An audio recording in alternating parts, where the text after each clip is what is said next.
And joining us in the queue is an excellent guest, and we're so excited to have Len Ward. He's an entrepreneur, a business consultant, business owner, and a digital marketing expert. Thank you for taking the time, Len, and we appreciate you being on the show. I appreciate you having me. Looking forward to it. Yeah, this is exciting. Well, as you know, and you're the founder and managing partner of Len Ward Consulting, I should mention.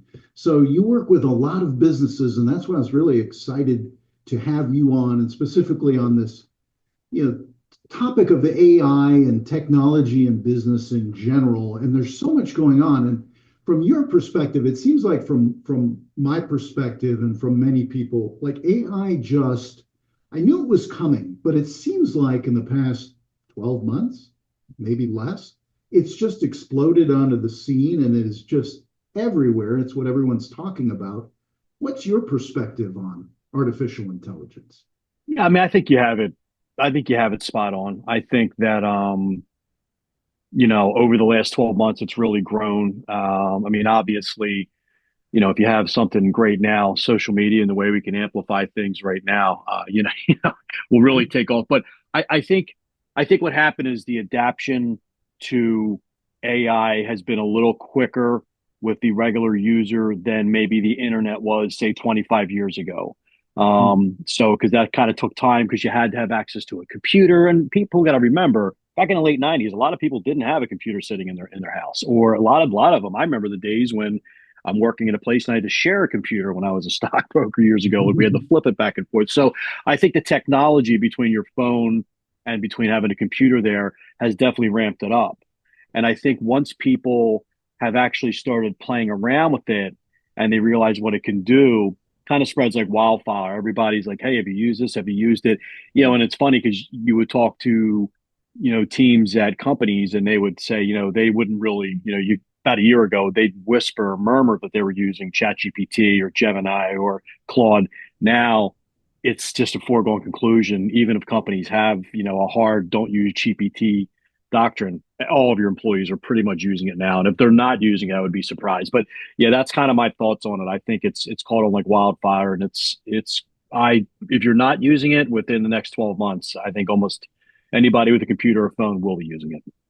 Now, I believe, and I'm primarily in the contact center space, and it seems like, for years, technology and now AI, and even some precursors to artificial intelligence technology have crept into the contact center industry, and that includes chat and text and email, right? I think everybody has been using bots or has been exposed to them, but it doesn't seem that it's been as blatant as it is now. And I think you're right. So it's accessibility. And of course, Chat GPT has been getting so much publicity and press, and now it's accessible right on your computer and your phone. Where do you see where, from your perspective and working with different businesses, did it hit all businesses at the same time? Did it kind of creep in certain industries, in your opinion? It's fun. I actually, although the employees may be using it, I still think the higher ups are a little hesitant on using it, or they Hmm. don't know where to start. Yeah. And I think the biggest misconception we're facing right now with it is I tell people all the time they're using it as a tool. And while that's fine, let me rewrite my email, create a blog, can you, things like that. It's the intelligence is where once you embrace the intelligence side of things, that's where you look at AI, you're like, oh my God, and there's always been little tools here and there you could have used to kind of help you with writing and do certain things. They've been out there for a while.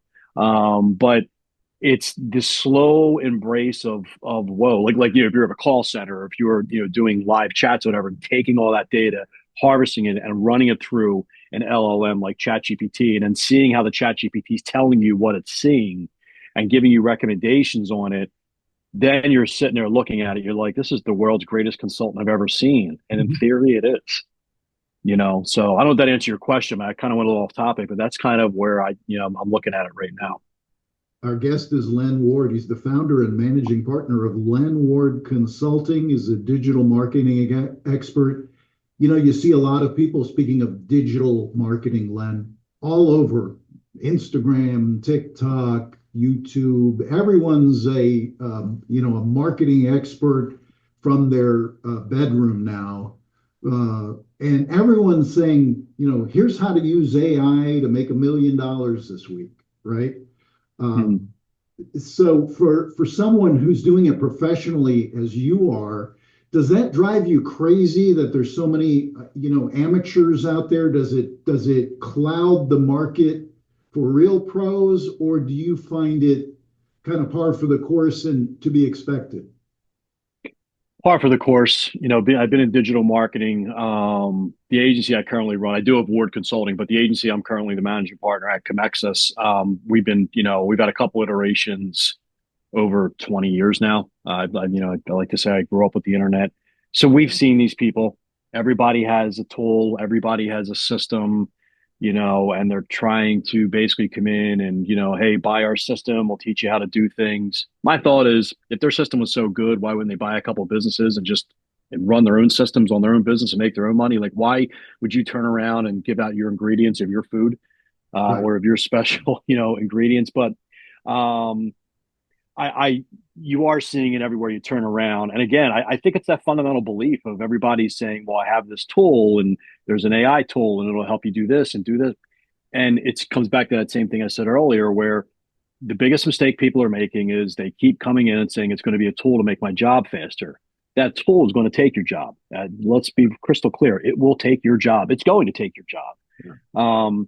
And I think that's the problem right now. And, and if you kind of splice it over to marketing, that's what I mean. Like it's funny when I see the people on TikTok or Instagram or so forth, and they are really, pushing the AI thing.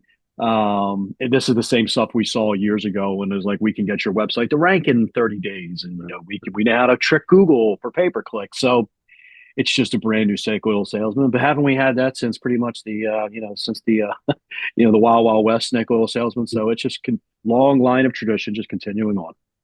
Do you see AI as an enhancer of marketing strategy? You said you see it as replacing job roles, right? Mhm. Will marketing as we know it change? I mean, I feel like it is changing, so I'm kind of answering the question. But from your perspective, is it is it going to change to something we can't even see today, or will it be enhanced and improved and different but still recognizable?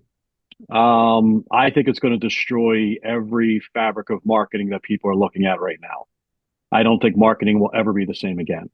At its core, the end game with where AI is, and I've said this in other shows and I've written about this, it is your bot, which is going to be on your phone, your computer, your eyewear device, whatever piece of technology that you'll be wearing. You will have a co-pilot, and that co-pilot will be AI. That co-pilot will know everything about you. They're going to know what you like, what you don't like, the food you like. They're going to know the credit cards, like the points, the credit card you like to use because of points, all of that. And what's going to happen is that bot is going to be negotiating with other companies' bots, whether it's a reservation in an Italian restaurant for you and your wife, or whether you're thinking about going on vacation, or if your washer and dryer are broke. It's going to negotiate with other companies' bots. So digital marketing is going to move into kind of what the term is, digital. It's going to be two bots negotiating with each other, and you're going to develop a reliance on these bots. You're going to believe these bots are going to, you're going to literally be, right now, you could grab ChatGPT and have a full blown conversation with it. And I don't just mean typing. You can go voice, you can go video, you can show it around you, and it'll tell you exactly what it sees, and it'll interact with you about the room or the person you're talking to. That's an untapped feature of ChatGPT that when people see that, they're like, oh my God. But anyway, that's where marketing's headed. There's another side of marketing I think is that's going to survive, and that is the brand type of marketing. I think if you are, embracing the influencer type role, and if your business is now decided to make serious efforts, behind trying to be not like an influencer, but you're doing more video, you're dropping on TikTok, you're doing TikTok live, you're live on Instagram or Facebook. Like there's this brand aspect that's going to be really, really relevant because sometimes the human will override the bot or override AI and say, hey, I want to go try out Mike's store or, Jenny's store because I really kind of like their video. We're going to drive there today. But hopefully that makes sense because I think I've said this before and I don't say it lightly because I do literally own a company in the space.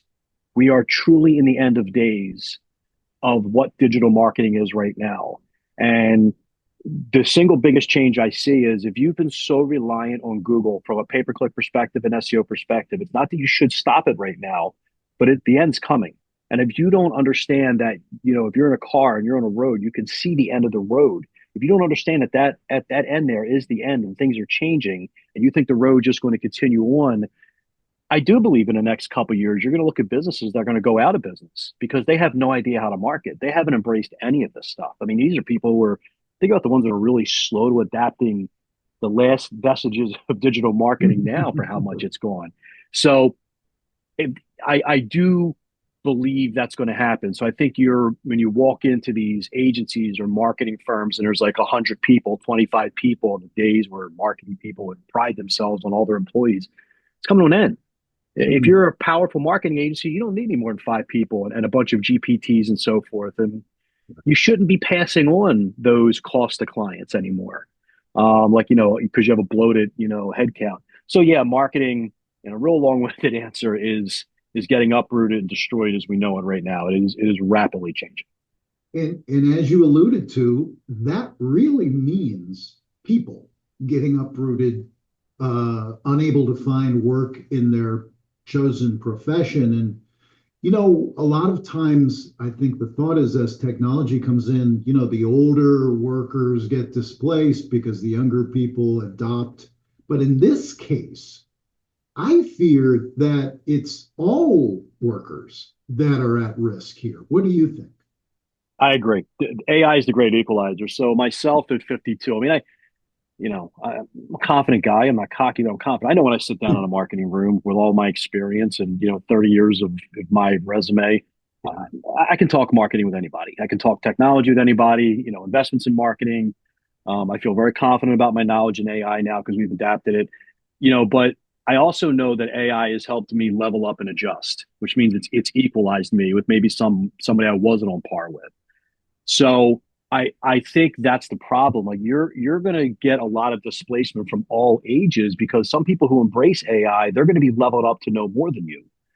And maybe there is a 65-year-old woman out there who's really just getting really, really good with AI, and she's 10 times better than a 22-year-old who thinks good at marketing. So I think that it's weird because marketing has always had this youthful vision, and I kind of agree with it at 52. I get the youthfulness, and I understand that, but AI does, equalize it. Mhm. But as AI moves into the agent per se, where it actually is implementing the strategy that we're talking about, I think right there is where the displacement is going to happen on all age groups. And yes, I am very, very concerned about the impact on the labor force in the next 24 months. And it's not getting talked about enough, and I think it needs to be. And this isn't an America problem. This is going to be a global problem, and it's going to cause a lot of issues. And it's a shame because we are not really looking at what's going on. But I had a conversation with a friend of mine who wanted me to just to kind of quickly consult on what they would do with their business. And I remember at the end of the day, I looked at it. I was like, you pretty much can lay off 40% of your workforce right now. Mm. There's no reason you shouldn't be running custom GPTs. That conversation is going to happen a lot. So yeah, to answer your question, I think we're looking at, unless I'm wrong, and hopefully I am, and unless something changes, I think we're looking at mass layoffs at repetitive type jobs. And I think it's going to probably come for the marketing industry first. Yeah, and so many people I think are going to be caught unaware. I feel like I'm sensitive to it. Well, I just wrote a little book about it. AI is coming for your job because that is the thing that Yep. sticks out to me the most. We use technology every day, uh, and almost don't even know it. And it's replacing people of all, I wear a watch that tells me medical information about Hmm. myself that I would never have known. And if I needed to know it, I would have went to a doctor or healthcare and do it right. Like, so even those people, like, and that's why, no one is immune from technology. The only thing I think buffering us maybe, and this is my next question for Len Ward, who's kind enough to join us and spend valuable time. He's an entrepreneur, a business consultant, business owner, digital marketing expert, AI expert. You kind of have to be if you're not, but fellow business people, colleagues, and clients of yours, you kind of touched on this earlier. What is the level of preparedness or ability to transition to these? It seems like it's overwhelming. If you're a business owner, you're looking at 1,000 choices rather than two to implement AI. Would that be fair to say, or is that overblown? No, I think you're right. I think business owners or I think you have three types of business owners. I think you have the ones who are actively listening to podcasts like this. They're reading, they're trying to figure out the next steps, and they are taking steps. We have a few clients that are, I say all the time when I have a conversation with them, they are clearly ahead of the game because they're investing in it. And let's call it the way it is. The investment in AI right now, it's not perfect. Like there's a lot of testing, there's a lot of lab testing, there's a lot of like trying to figure some stuff out. And anybody that comes in and is like, oh, this is exactly what you have to do. Yeah, there's foundational pieces to put down.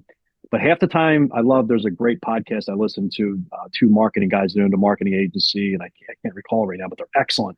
And one of the things they come back to all the time is if anybody is telling you that they know exactly what's going to happen with AI and you have to do this, he goes, they're lying because when you interview people like Sam Altman, and Elon Musk, they don't even know where the next step is. They're trying to figure it out.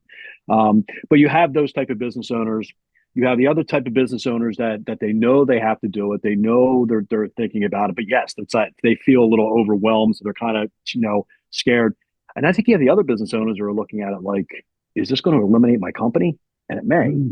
And I think they're the ones that there's a couple companies I look at and they're not really my clients, but I've looked at things and I'm like, wow, you're like really, you got a problem on your hands. Like AI can literally do what you're doing right now. Like, why would somebody pay if they truly understood how to use a GPT or like the right LLMs or just like the right AI stack, if you want to call it? There's really no reason for your business. And that does go to some marketing companies, to be honest with you, legal to a point.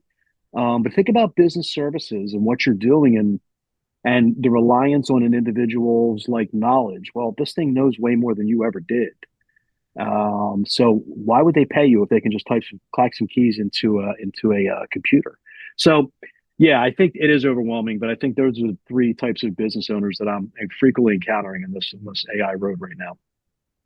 You talk them through it when you're consulting. Where do you start? Like right now, you walk into a business, you're looking around at the business, and the owner's relying on someone like you to guide them right Mm. through this unknown wilderness that's coming at us. It's almost like, hey, Len, take us through this hurricane that's coming at us, level 5 hurricane. We're not sure which direction to go, so we want you to guide us through. And you're up to speed, but you're on the leading edge of this stuff. It's not like you've been doing it for 30 years. No one has, right? Even No. the bigs that you mentioned are not sure which direction they're kind of. I think Mm. they're looking at, how is the consumer accepting this, and it seems like all systems go at this point. But where do you start with a business when you walk in and you're talking AI technology? So the first thing you do is I tell them all the time the oil of LLMs, and I got large language models, ChatGPT, Claude, Gemini, the other AI stuff, which is the industry, we won't really touch into too much. Um, because if you think about it, most of the AI products that we're all using, even businesses, are built on like open AI's playground and so forth, sandbox, I should say. Um, so I tell them right away, you have to organize all your content. The oil that truly runs, LLMs is your content. And you'd be surprised how much of your content is not digitized. You'd be surprised how many things you have locked up in Google Drive, Dropbox, even on your computer. Maybe some stuff you've never digitized at all. Maybe it's hard copy stuff from like, 10 years ago. That was actually a big business. You remember what about a decade ago, Yes. digitizing all your stuff. So but really kind of throwback where if you have never digitized that stuff, it's like, I never really thought about it. It's critical to get every single file and document you have. Let's get that digitized, structure the content properly into a data center, You can make the data center as simple as a Google Drive, as Dropbox. You can go, all the way up to, if you want a Snowflake, you could build out like a Databricks, but you can make it very simple and just store it all in a Google Drive. And that's the first thing I tell them. Like, make sure you have all of it in one spot. It's structured in one, and the structure the right way, because as AI machines grow and platforms grow, it's going to need a place to plug in to use your oil, and that's how you start. So forget all this other stuff. Like at the bare minimum, you're like, all right, if there's something new that comes out that handles all the AI and like we don't have to think about it, which we all know is around the corner, all my content's right here. So I think there's going to be a bit of a land rush actually for that type of business. That could be a good business for somebody. That's not something I'm going to get into, but I do say that I'm like, if somebody could organize all the people's content, it's actually a nice business. Go in and do it, and that's all done. And then after that's done, and it's like, okay, we're going to build a blueprint, and the blueprint we're going to build is based upon your processes and systems. So we're looking at things, repetitive tasks that we can help automate. What can we automate? What can we do to make it simpler? Quite honestly, who can we replace? Who's can we make job easier? But the question is what is the internal problems they're having right now, and how can we get to the solution quicker? And can AI be adapted in there? And those are the two things that I do. And then there's a whole other, plethora of things we do after that. But that's the first thing we do. And I'm like, look, if it's the bare minimum, if you organize all your data in a spot and you can access that, and if you can actually lay like a couple LLMs on top of it, it's very easy to do. That's a great, great spot to be in, because I tell them all the time, the key to AI right now, and where we are right now is we're leaving the search and retrieve world, which is I'm going to type in a question and Google's going to drop down 35 different answers. And then I have to go click through all these blue links and, read a blog, watch a video, kind of look at a chart, and, kind of maybe look at a forum over to solve my problem, where if you think about an uber powerful Alexa or Siri, and they have to have all your content to be able to solve that problem. They're no longer going to be reading your blog post and going through all that stuff. Like the human mind is rapidly getting away from that. And then when they understand that and they take a step back, they're like, okay, I got it. And they're like, and I tell them, I'm like, you're ahead of 95% of the companies just by doing that. That's So that's kind incredible. of how I go in and do it. Very good stuff. A lot of people, I think, well, consumers are thinking of it, non-business owners think of it from the point of view of I'm accessing the world's data. But what you just summed up there is what's so important for companies is to get to wrap their arms around their own data that they capture that they never utilize fully. I think about when call center agents are taking notes in a system, right? And those notes largely for forever went unused and unusable because you had no way of tapping into the thousands of notes. You had to have check boxes in order to do good reporting. Now AI allows you to go into all that data and use it, and it's actionable now, where before it was just stored and sitting around, whether it was digital or on paper, like you said, in a file cabinet. Now businesses can actually utilize so much of the important data that they capture every day while they do their businesses. Yeah, that call center data would have been gold. Oh, man. If, I Yeah, mean, that would you could have sold that data if anybody harvested that over the last 20 years.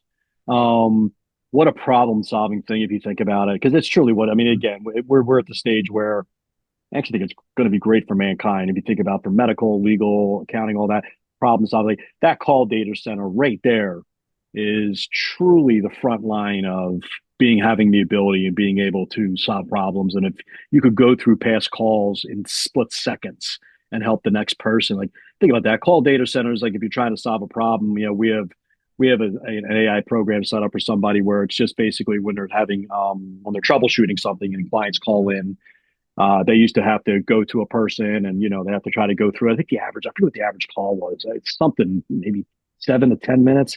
yeah, Now they just yeah. interact with a live chatbot, and they nearly the problem solved in about 30 seconds. Yeah, that low hanging fruit.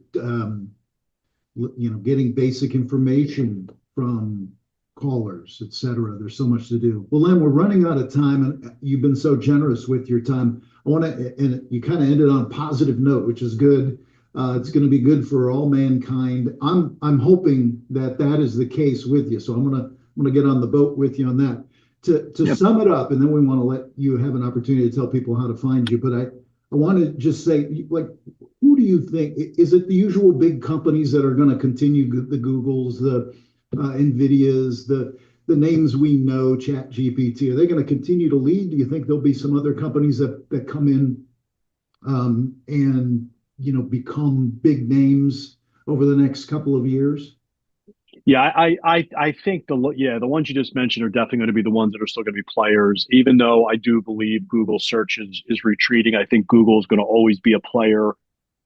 Just going to think about the data they have. I think so. I think all the major companies are going to be players, if you want to call it FANG. I know everybody likes to call that on the stock thing, but I also think that there are, there are your Steve Jobs of the world. There are your people who invented Google and so forth, that are out there and they're working on stuff right now. And I think that you're going to see the rise of very, very intelligent people with companies. And one of the greatest things I heard about where the future of this is headed, of the companies that are going to be on the scene, are their competitors. They don't even know who they are. Like ChatGPT is clearly looking, even at Microsoft almost as a competitor, even though Microsoft has an investment, they're definitely looking at Google as a competitor. But what they're not looking at is what they're creating in their own right, which is the five-person shop to the right-hand side of them, that they in a million years never would have thought about. That's going to be almost have a net worth the same as them, and they're only going to have about five people. And you've heard this a lot, and if you haven't, here's the first time you've heard it. It's good to know. By the end of next year, we're going to have the first five-person billion-dollar year company. It just because of how powerful these things are. So I do think that there's going to be a rise of these people. And don't fool yourself into believing, oh, well, they have to have a lot of headcount and, this and that. It's going to be 5, 10 people, and they're going to roll out products that are going to blow you away. That's the future of what AI is going to rise. So the days of having these mega conglomerates, while they will exist, the mega conglomerate rivals are going to be the little startups that they are just going to have the damnedest time fighting off, because they're basically using their technology to build something. Or clone their technology and make something better out of it. You can kind of say that DeepSeek in a way, although I'm still a little suspicious of that platform. Right. But if that makes sense, like I think those types of companies are going to rise. So look for really intelligent people splintering off these top companies because they know what to do. So I'm more focused on the people leading those companies and where they're going. They're the ones I want to pay attention to, and that's where you maybe want to move your investment towards if you get the chance to invest in them. So that's where I'm at with that. It is a new era in technology. It's exciting. It's also scary, but we're so lucky to have you, Len Ward, on our show to help kind of guide us through it. How can our listeners find you and learn more about you and follow you? Yeah, the quickest way for me would probably just go to our agency, Commexis, COMMEXIS.com. So Commexis, we've kind of pivoted from a full-scale digital marketing agency over to an AI agency, trying to converting traditional marketing, traditional customer service methods that you've had into AI first, and actually using AI tools. So that would be the quickest way to do it. And I actually, although we have a team, I'm actually the one that answers all the form fills. So if you like to give us a call, drop a form fill, even if you just want to have a conversation about AI, I'm always open to that as well. So exciting. Thank you, Len. I appreciate you. And we're going to count on you. Hopefully you can come back on too in the queue and join us to kind of keep tabs on this fast moving technology and business in general. We'd love to have you back. That'd be great. I appreciate it. Thank you. So that's Len Ward. We're so grateful that he was able to join us. Hope you enjoyed this episode of In the Queue. This is Mike Schiano. We will talk to you soon. Thanks for listening, and be sure to share the show. If you have questions or comments, feel free to drop a line. Email us or visit us online. We're on LinkedIn and Instagram. Email is mike@spscontact.com. We'll talk to you soon.